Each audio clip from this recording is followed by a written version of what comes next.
Muy bien, Dios los bendiga.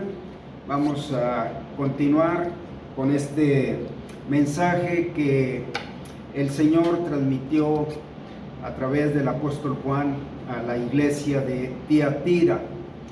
Y estábamos en el versículo cuando en esta carta Dios le dice a esta mujer que se decía profetisa que se arrepintiera de su fornicación, pero que no quería arrepentirse.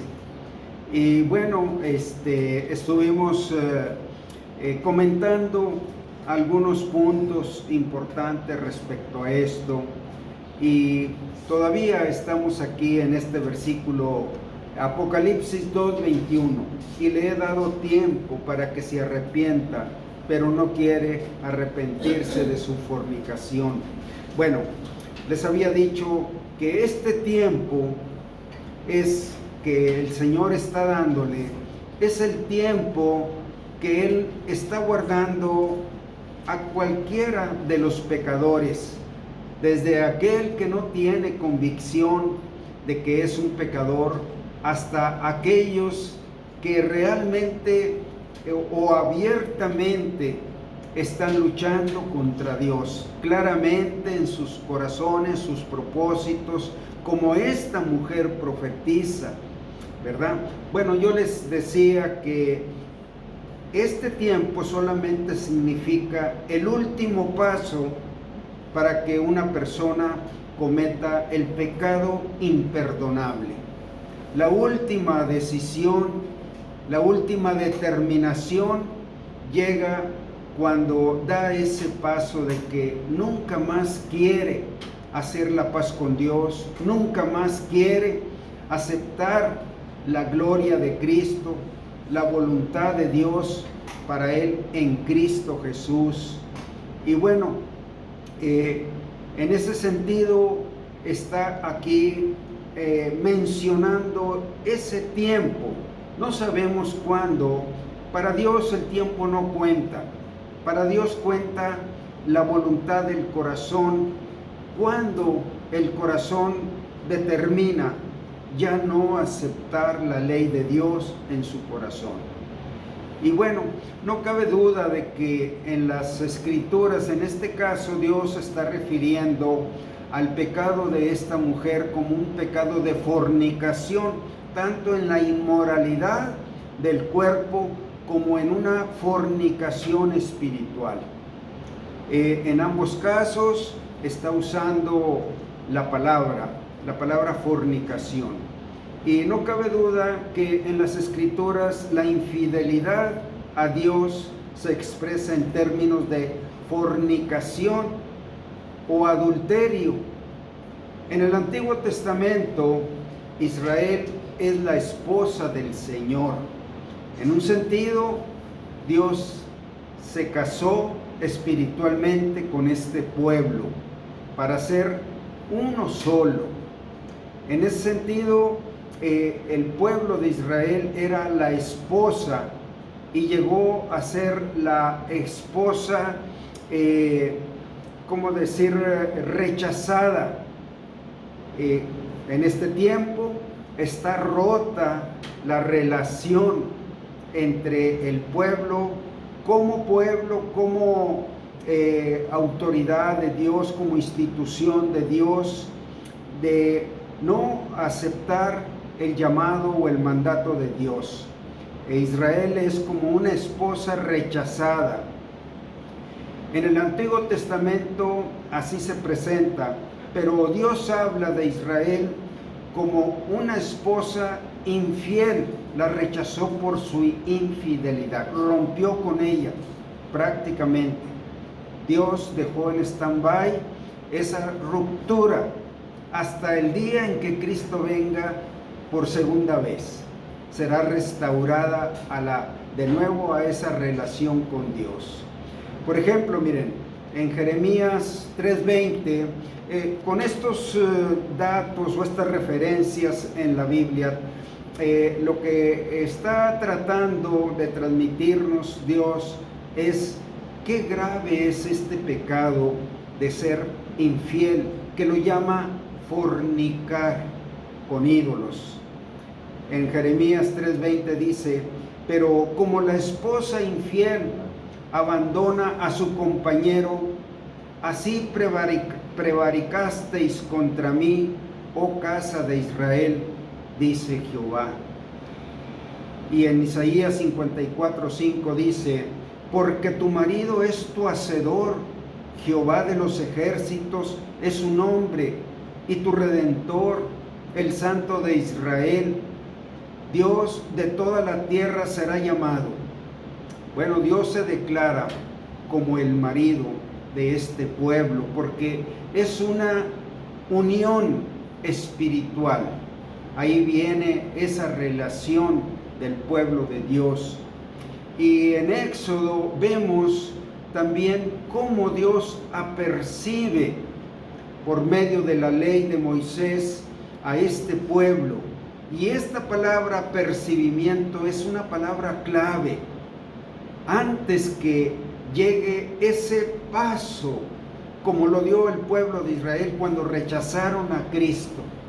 Cuando ellos rechazaron a Cristo y Cristo vino, el Mesías de las Escrituras, Israel rompió hasta ahora en esa relación con Dios.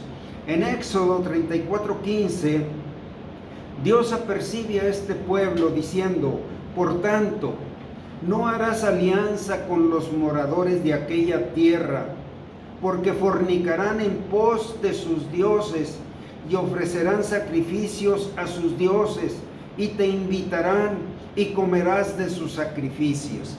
Le estaba diciendo esto antes de que ellos entraran en la tierra prometida, apercibiéndolos, que no hicieran alianza como estaba esta iglesia de Tiatira a punto, o quizás dispuesta a hacer alianza con la doctrina de esta mujer profetisa.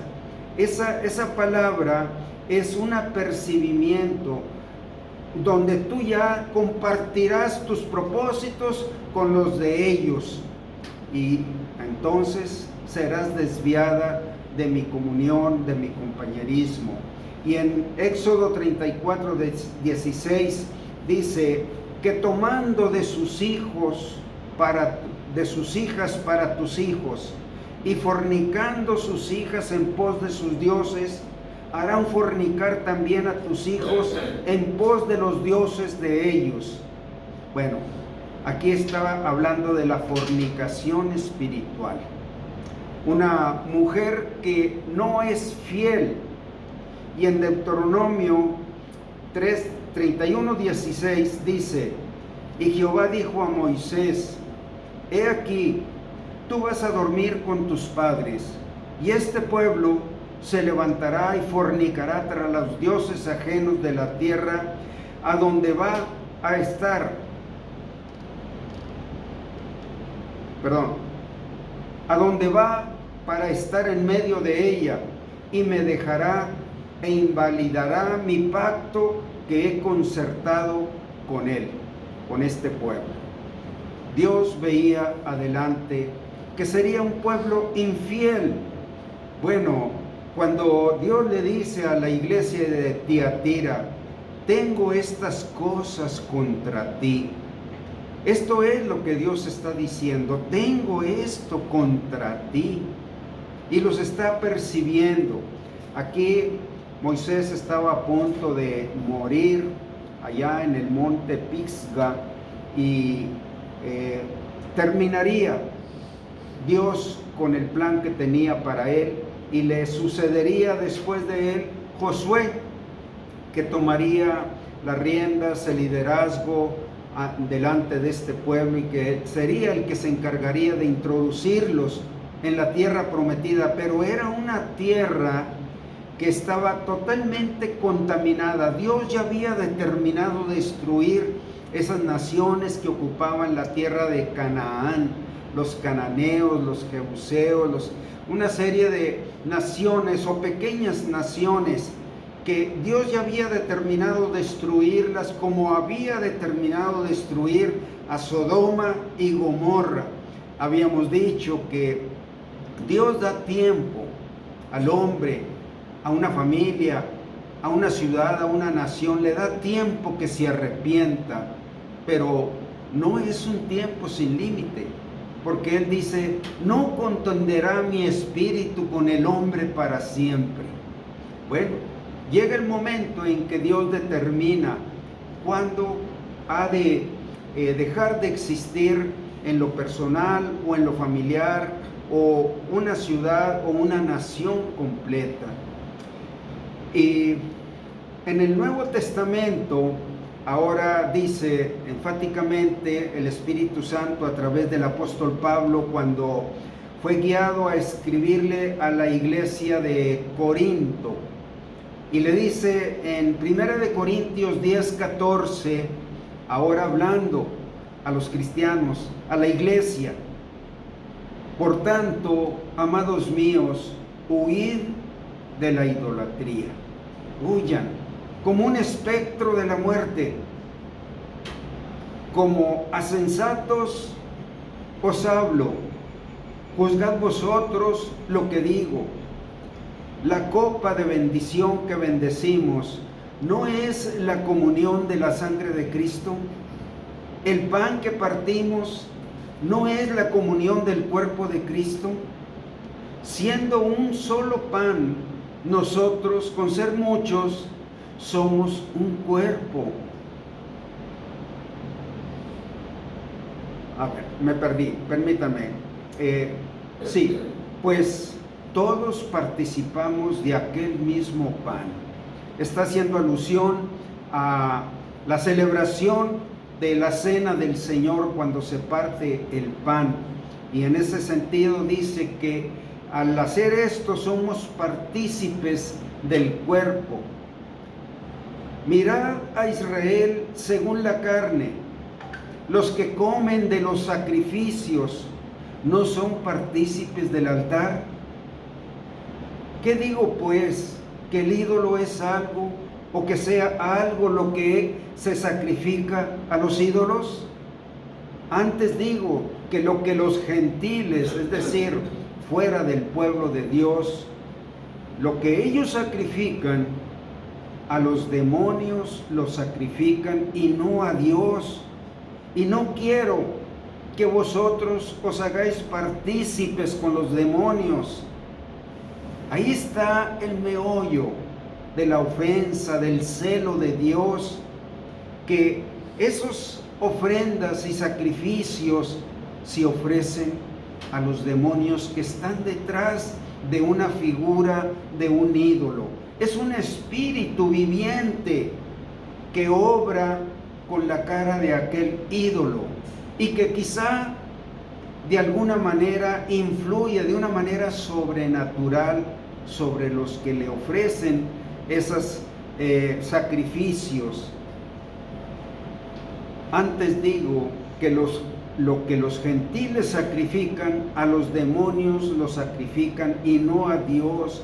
Y no quiero que vosotros os hagáis partícipes con los demonios. No podéis beber la copa del Señor y la copa de los demonios. No podéis participar de la mesa del Señor y de la mesa de los demonios. No puedes. Dios no está ahí, en esa mesa. Dios no participa contigo. Tú lo haces de tu propia cuenta. Y Dios voltea su rostro cuando tú estás sentado a una mesa de sacrificios a los ídolos, que es realmente a los demonios. No podéis beber la copa del Señor y la copa de los demonios. No podéis participar de la mesa del Señor y de la mesa de los demonios. ¿O provocaréis a celos al Señor? ¿Somos más fuertes que Él? Bueno, Dios está hablando a lo más profundo y dándote una razón de fidelidad a tu Creador, a tu Dios, del que no participa en lo que se ofrece a los demonios.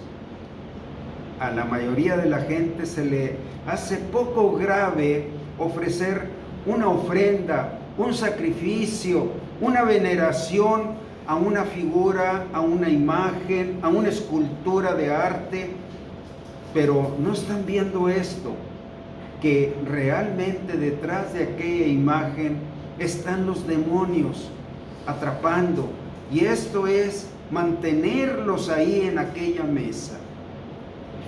También Pablo vuelve a hablar a los corintios sobre este mismo tema de la infidelidad.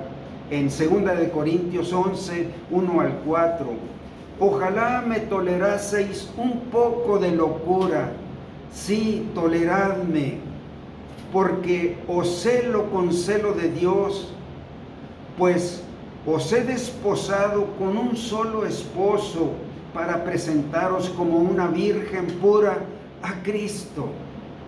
No es cuestión de que yo he escogido esta manera de creer, es que esto es lo que yo he creído. No solamente es una libertad para creer lo que tú quieras creer, sino que se trata lo que está en el fondo de lo que tú quieres creer. Pero temo que como la serpiente con su astucia engañó a Eva, vuestros sentidos sean de alguna manera extraviados de la sincera fidelidad a Cristo. Porque si viene alguno predicando a otro Jesús que el que os hemos predicado, o si recibís otro espíritu que el que habéis recibido, u otro evangelio que el que habéis aceptado, bien lo toleráis. Esto era el apercibimiento que Dios estaba haciendo a la iglesia de Tiatira. Bien lo toleráis. Viene otro espíritu diferente al espíritu que has recibido. Y Pablo dice, y nosotros no hemos recibido el espíritu del mundo, sino el espíritu que proviene de Dios, para que sepáis lo que Dios nos ha concedido. Bueno, la tolerancia, la superficialidad, el no juzgar o discernir lo que proviene de Dios, la falta de ese celo santificador arrastra a las personas, a las naciones, a las ciudades, a las familias, a la descendencia. Sí, una indiferencia, una superficialidad. ¿Cuántas personas cuando se les habla el evangelio dicen, es lo mismo? Cuando están oyendo un mensaje de Dios y dicen, es lo mismo. Bueno, han perdido ellos la claridad en su corazón, ese celo santo, adolecen de él para discernir lo que es de Dios. Y este es el punto fuerte que Dios estaba enfrentando a esta iglesia de Tiatira. Bien lo toleráis. Recordemos que somos seguidores de Cristo por la fe y por amor, en lo cual se requiere una sinceridad que no esté contaminada por una apariencia de piedad y de una fe fingida. O se requiere una fe no fingida, porque Dios siempre está probando los frutos que son de una fe verdadera. Así es que era lo que Pablo amonestaba a los corintios y lo que ahora el apóstol Juan estaba haciendo a la iglesia de Tiatira. Y vamos a leer Primera de Pedro 1:7, por favor, Américo.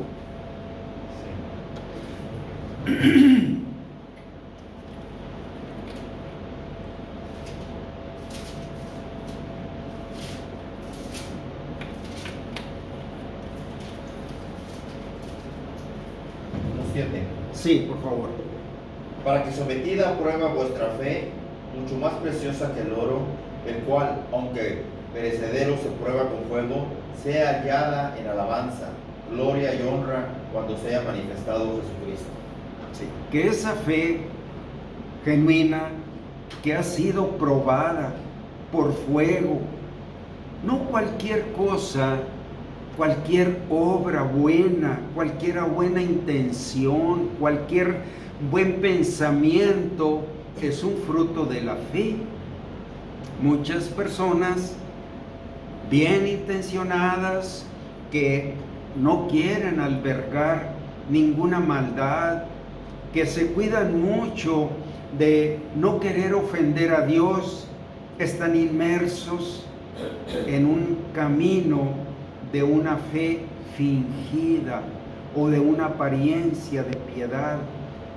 Dios prueba la fe para que esta fe, cuando venga Cristo, sea hallada en gloria y alabanza, como un fruto de la fe en Él, por haber creído y haber seguido y haberle ofrecido lo que Él recibe como el grato olor del incienso.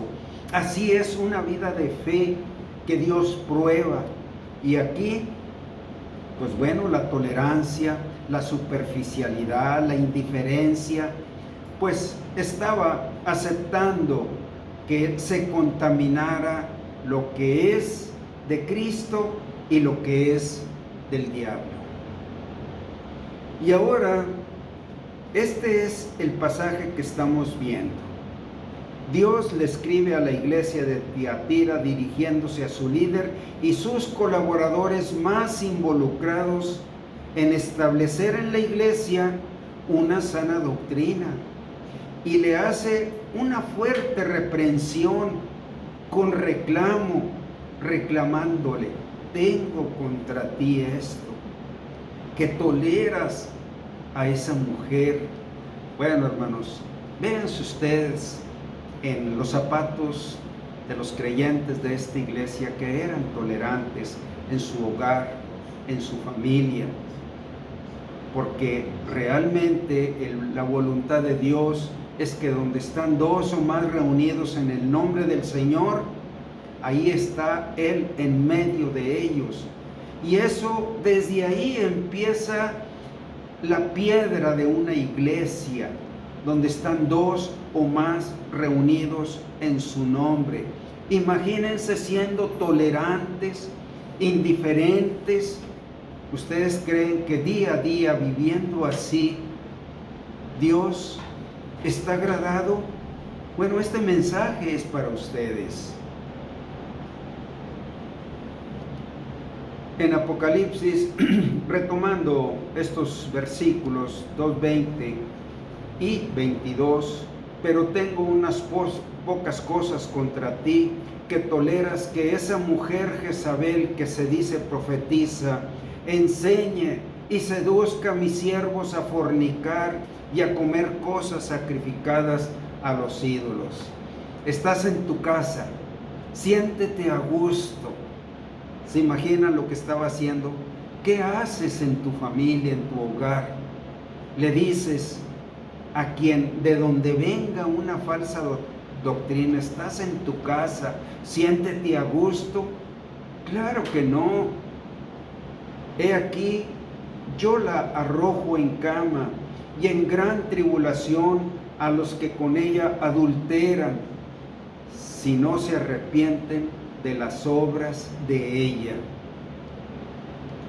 Dios nos muestra que Él tiene un juicio que está preparado para los herejes, en este caso esta mujer y sus representantes, que son los artífices de las falsas doctrinas en el mundo, y que, como la serpiente con su astucia engañó a Eva, se infiltran en la iglesia y extravían a los que creen sus sentidos de su sincera fidelidad a Cristo. Ya no perciben, ya no son sensibles que ahí se respira una ofrenda a los demonios. Era lo que estaba pasando aquí, que había esta obra paralela dentro de la iglesia, como lo puede haber dentro del hogar, de un hogar que se dice cristiano.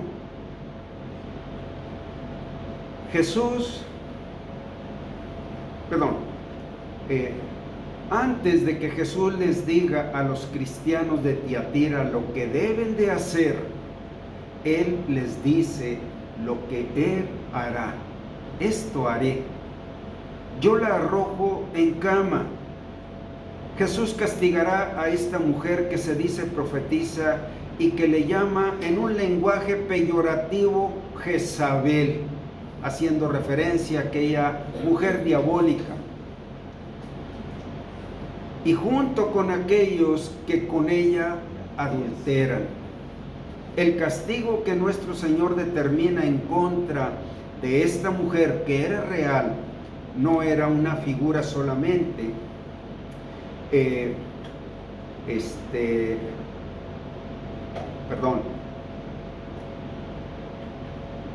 El castigo que nuestro Señor determina en contra de esta mujer y los que enseñan como ella lo hace, es un caso de enfermedad que vendrán como consecuencia de la idolatría y la inmoralidad, la corrupción del cuerpo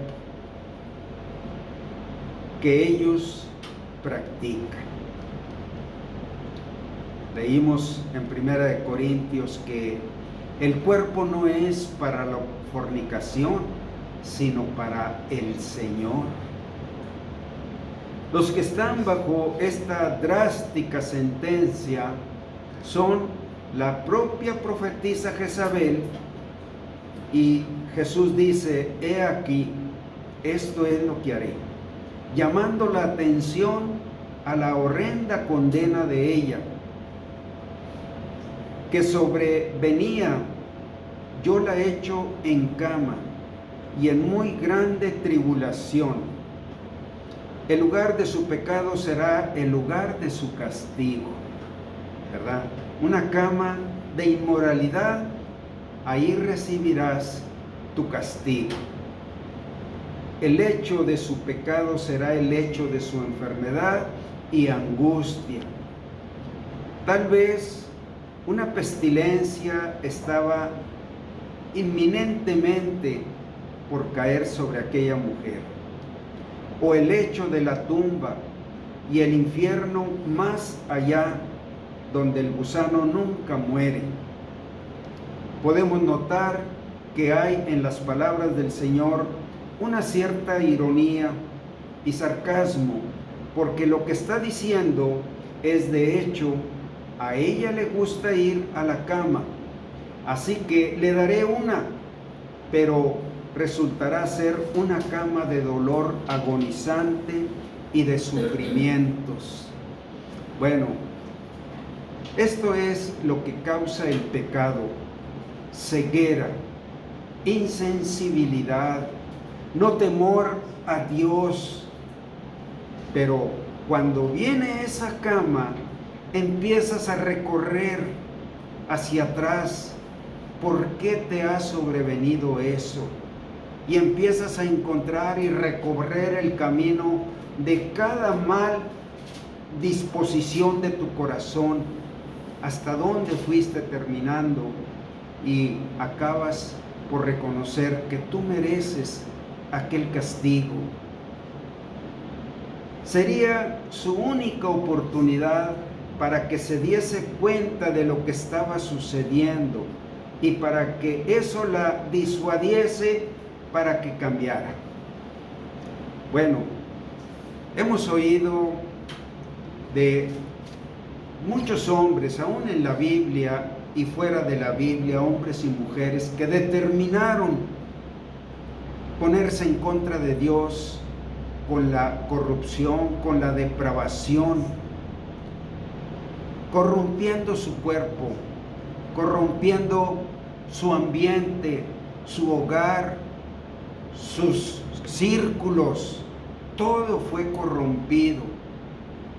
y hemos oído de personas que murieron en la más horrenda agonía. No fue como un infarto que de pronto mueres, sino una agonía prolongada.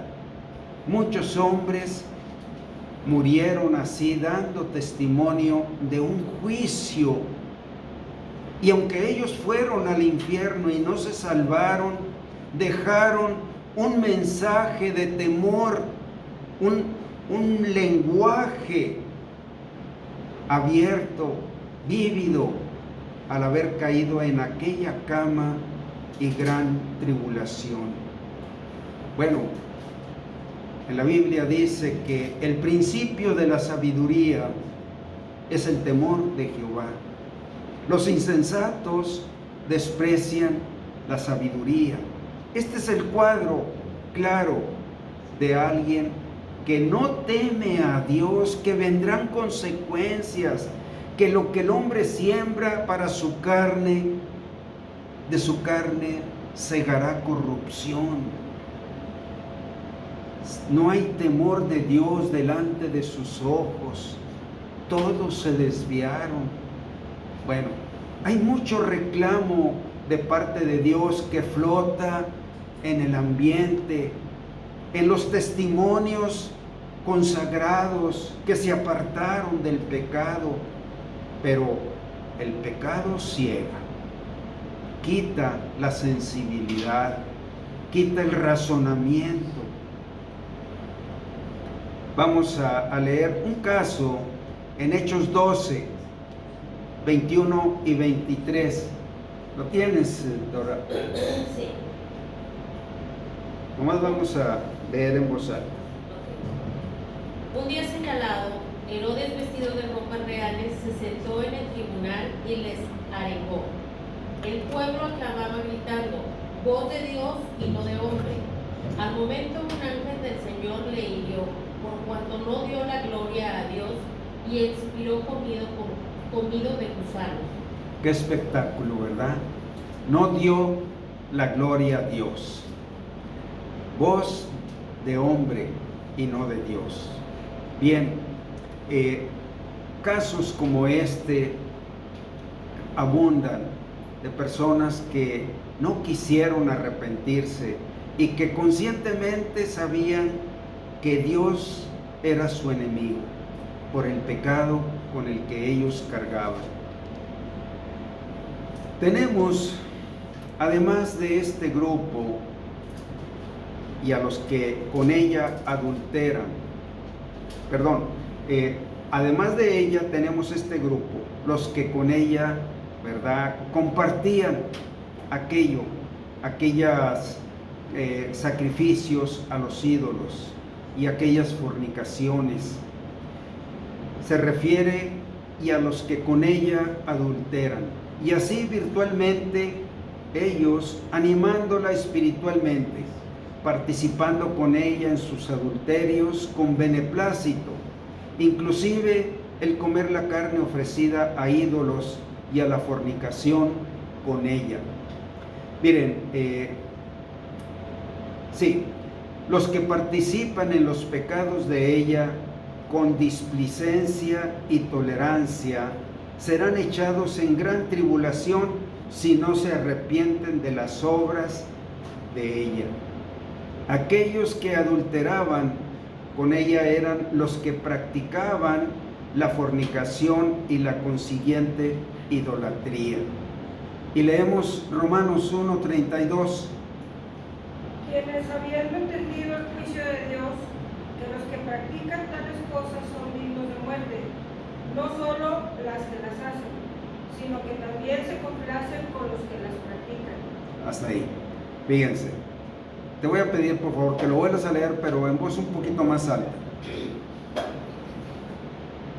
Quienes, habiendo entendido el juicio de Dios, que los que practican tales cosas son dignos de muerte, no solo las que las hacen, sino que también se complacen con los que las practican.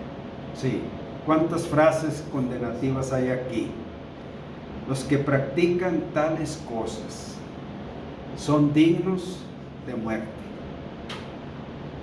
y no solo las hacen, sino que se complacen con los que las practican. Así estaba este grupo, complaciente, disfrutando, participaban no a la fuerza, se complacían, ¿verdad?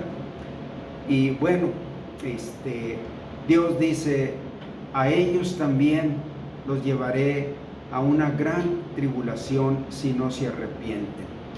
Vamos a hacer una pausa aquí, continuamos con la segunda parte.